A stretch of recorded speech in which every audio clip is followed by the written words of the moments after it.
Hi అండి, welcome back to our channel. ఇట్లు మీ ఐశ్వర్య. ఎలా ఉన్నారండి? అందరూ బాగున్నారా? మేము కూడా చాలా బాగున్నాము. సంక్రాంతికి అమ్మ వాళ్ళ ఇంటికి వచ్చాం కదా, ఇంకా సంక్రాంతి కూడా అయిపోయింది. ఇంకా స్టార్ట్ అయిపోతున్నాం అనమాట బెంగళూరుకి.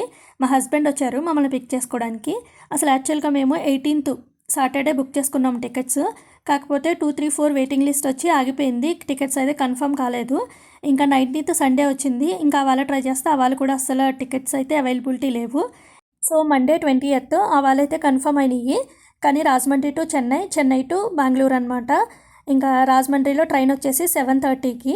మేమైతే 5కే స్టార్ట్ అయిపోయాము ఇంటి దగ్గర. 4కే లేచేసాము. పిల్లలు కూడా లేచేసి ఫ్రెష్ అప్ అయిపోయారు పాపం. మా అన్న కూడా వస్తున్నాడు మమ్మల్ని రాజమండ్రి దాకా డ్రాప్ చేయడం కోసము. ఇంక అందరూ జర్కన్లు వేసుకున్నారు కదా, ఫుల్ చలేస్తుంది. నాకు కూడా చెప్పారనమాట మా హస్బెండ్, అన్న జర్కన్ వేసుకోమని, చాలా చలిగా ఉందని చెప్పేసి. నేను స్టైల్ చేశాను చున్నీ ఉందని చెప్పేసి, కానీ చాలా చలేసింది. రాజమండ్రి రీచ్ అయిన తర్వాత బ్రేక్ఫాస్ట్ కోసం ఆగాము ఇక్కడ. మైసూర్ బోండా తీసుకున్నాము. బెంగళూరు వచ్చిన తర్వాత ఎలాగో మైసూర్ బోండా దొరకదు, సో అందుకే మైసూర్ బోండా తీసుకున్నాము. మా చిన్నోడేమో ఉప్మా కావాలని అడిగాడు. కానీ ఆ ఉప్మా కన్నా నేను చేసే ఉప్మాయే బాగుంటుంది అనిపించింది, అంత బాగాలేదు ఆ ఉప్మా. తర్వాత బ్రేక్ఫాస్ట్ చేసేసి ఇంకా ఒక మంచి కాఫీ కూడా తాగేసి ఇంకా స్టార్ట్ అయిపోయాము రైల్వే స్టేషన్కి. మా ట్రైన్ వచ్చేసి 7:30కి కోరమండల్. మేము బెంగళూరు నుంచి రాజమండ్రి వచ్చేటప్పుడు బెంగళూరు టు చెన్నై వచ్చి చెన్నై టు రాజమండ్రి వచ్చాం కదా, సో సేమ్ ట్రైన్ అనమాట. చెన్నై టు రాజమండ్రి వచ్చిన ట్రైను కోరమండల్. ఇప్పుడు కూడా అదే ట్రైను బుక్ చేసుకున్నాము కోరమండల్. కాకపోతే మేము చెన్నై టు రాజమండ్రి వచ్చేటప్పుడు అది 1.5 hour లేట్ అయింది. సో ఇప్పుడు కూడా అలానే సేమ్ 1.5 hour లేట్ అయింది. 7:30కి రావాల్సిన ట్రైను 9కి వచ్చింది. సో ఈ లోపల మా చిన్నోడైతే చుక్కలు చూపించాడు మా అన్నకి.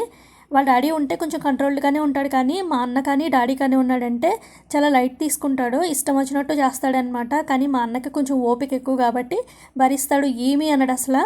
మంచిగా ఏం చేసినా కూడా భరిస్తాడు. ఈ లోపల వందే భారత్ వచ్చింది. మీరు ఎప్పుడైనా వందే భారత్లో కానీ ట్రావెల్ చేసి ఉంటే కనుక కామెంట్ చేయండి.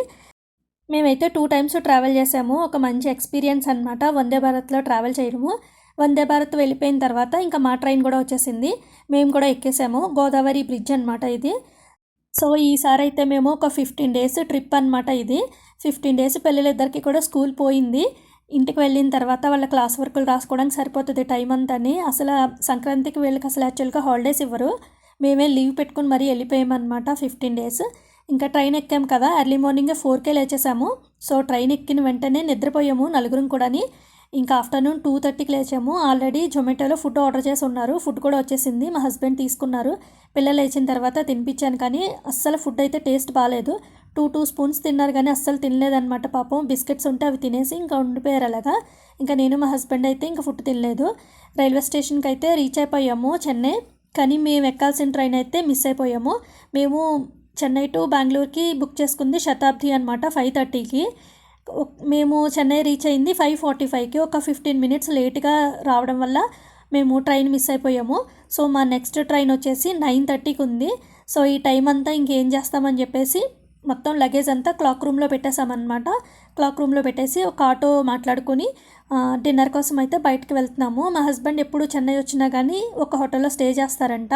అది కొంచెం రైల్వే స్టేషన్కి దగ్గరగానే ఉంది, అంటే మరీ దగ్గరేం కాదు. సో ఇంకా ఆ హోటల్కి అయితే తీసుకుని వెళ్తున్నారు, ఫుడ్ చాలా బాగుంటుందని చెప్పేసి. సో ఇదే అనమాట హోటల్ మ్యారీస్. ఇక్కడైతే నిజంగానే ఫుడ్ చాలా బాగుంది. సాంబార్ అయితే ఎక్సలెంట్గా ఉంది. చూసారు కదా మా ఫేస్లో ఎలా అయిపోయినాయో. ఎర్లీ మార్నింగ్ 4కే లేచాము, 5కి స్టార్ట్ అయ్యాము ఇంటి దగ్గర. ఫుల్ టైర్డ్ అయిపోయి ఉన్నాము. ఇంకా ఐషు అయితే ఆనియన్ దోశ కావాలంది, మీల్స్ వద్దని చెప్పింది. ఇంకా మా చిన్నోడేమో యాజ్ యూజువల్గా ప్లెయిన్ దోశ. సో ఇద్దరు పిల్లలు దోశలు తిన్నారనమాట. ఇంకా నేను మా హస్బెండ్నేమో మీల్స్ చెప్పుకున్నాము. ఇక్కడ సాంబార్ చాలా టేస్టీగా ఉంటుందని చెప్పేసి మా హస్బెండ్ మీల్స్ తిందామన్నారనమాట. సో మీల్స్ కోసం వెయిటింగ్. ఫుల్ ఆకలేస్తుంది. ఆఫ్టర్నూన్ కూడా ఏం తినలేదు కదా, సో ఫుల్ ఆకలేస్తుంది నలుగురికి కూడాని. పిల్లలైతే పాపం చాలా మంచిగా కోఆపరేట్ చేశారు. ఇంకా మా హస్బెండ్ ఉన్నారు కాబట్టి సరిపోయింది. అదే డాడీ కానీ అన్న కానీ నన్ను డ్రాప్ చేసి ఉంటే మా చిన్నోడు ఒక సినిమా చూపిద్దానమాట మాకు. ఎందుకంటే 5:30 నుంచి 9:30 దాకా ఎలా టైం పాస్ చేస్తాము, రైల్వే స్టేషన్లో కూర్చొని ఉండాలి. 4 hours మాకు నిజంగా సినిమా చూపిద్దాడు. ఇంకా మా హస్బెండ్ ఉండడం వల్ల బయటికి రావడం వల్ల కొంచెం అలా టైం పాస్ అయిపోయింది. డిన్నర్ చేసేసాము. ఇంకా ఫుడ్ అయితే చాలా బాగుంది. సాంబార్ అయితే చాలా టేస్టీగా ఉంది. పొటాటో ఫ్రై కూడా బాగుంది. మిగిలిన కర్రీస్ అయితే అవి ఏం కర్రీస్ కూడా మాకు తెలియదు, కానీ ఇంకా టేస్ట్ చేయలేదు. సాంబార్ ఒకటి చాలా బాగుందని చెప్పేసి సాంబార్తోనే తినేసాము. ఇంకా డిన్నర్ అయిపోయిన తర్వాత కాఫీ తాగుదామన్నారు మా హస్బెండ్. సో ఇంకా కాఫీ కూడా తాగామన్నమాట. బాగుంది టేస్ట్. ఇంకా డిన్నర్ అయిపోయాక హోటల్ నుంచి అయితే ఒక ఆటో తీసుకుని రైల్వే స్టేషన్కి వచ్చేస్తున్నాము. ఇన్ని రోజులు అయితే మా హస్బెండ్ మా ఇష్యూగడు ఇద్దరునేమో క్యాబ్ అనేవాళ్ళు. ఇప్పుడు మా చిన్నోడు క్యాబ్ అయితే అస్సలు ఒప్పుకోవట్లేదు, ఆటోలో వెళ్దామని చెప్తున్నాడు అనమాట. ఇన్ని రోజులకి నాకు ఒక తోడు దొరికింది ఆటోకి ఓటేయడానికి. సో ఫైనల్గా అయితే ఆటోలోనే ట్రావెల్ చేస్తున్నాము. ఆటోలోనే ట్రావెల్ చేస్తే మంచిగా అనిపిస్తుంది. క్యాబ్ అయితే వామిటింగ్ సెన్సేషన్ వచ్చేస్తుంది. నాకు అస్సలు ఇష్టం ఉండదు క్యాబ్లో వెళ్ళడం. ఆటోలో వెళ్తే ప్రశాంతంగా అనిపిస్తుంది అనమాట. సో ఇంకా 9:30కి అయితే ట్రైన్ ఎక్కేసాము. మా అదృష్టం ఎంత బాగుందంటే మా హస్బెండ్కి ఏమో A2లోని మాకేమో A1లోనే వచ్చిందనమాట. డిఫరెంట్ కోచెస్, అది కూడా ఆర్ఏసీ వచ్చింది. లక్కీగా మా హస్బెండ్తో పాటు సీట్ షేర్ చేసుకుని అతను రాలేదంట. సో మా హస్బెండ్కి అయితే ఫుల్ సీట్ అయితే ఉంది. ఇంకా నేను ఐషు అయితే ఒకే సీట్లో కాసేపు అయితే అలా అడ్జస్ట్ అయ్యాము. తర్వాత టీసీ వచ్చిన తర్వాత రిక్వెస్ట్ చేస్తే ఇలా ఫ్యామిలీ డిఫరెంట్ కోచెస్లో ఉన్నామని చెప్పామన్నమాట. సో ఇంకా ఆయన మమ్మల్ని కూడా A2లోనే పంపించారు. అక్కడ 2 సీట్స్ అవైలబిలిటీ ఉంటే అక్కడికి పంపించేశారు.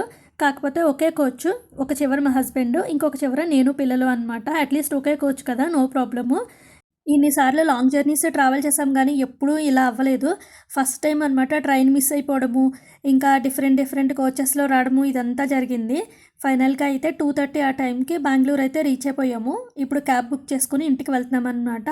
లక్కీగా మా హస్బెండ్ వచ్చారు, పిక్ చేసుకోవడానికి సరిపోయింది. కానీ ఇంకా అన్న కానీ మా డాడీ కానీ అయ్యి ఉంటే నిజంగా మేము చాలా ట్రబుల్ అయిపోయేది పిల్లలతోని. అందులోని మా చిన్నోడు అస్సలు కుదురుండడు.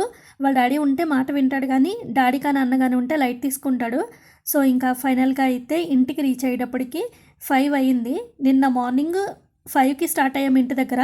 ఈరోజు మార్నింగ్ కరెక్ట్గా 5కి వచ్చామన్నమాట బెంగళూరు ఇంటికి. ఇక్కడితో అయితే వ్లాగ్ ఎండ్ అయిపోతుంది. ఎలా ఉందో కామెంట్ చేయండి. ప్లీజ్ వీడియో నచ్చితే లైక్ చేయండి. మీరు లైక్ చేయడం వల్ల ఇంకొంచెం మందికి రీచ్ అవుతుంది. Thank you for watching. Take care. Bye.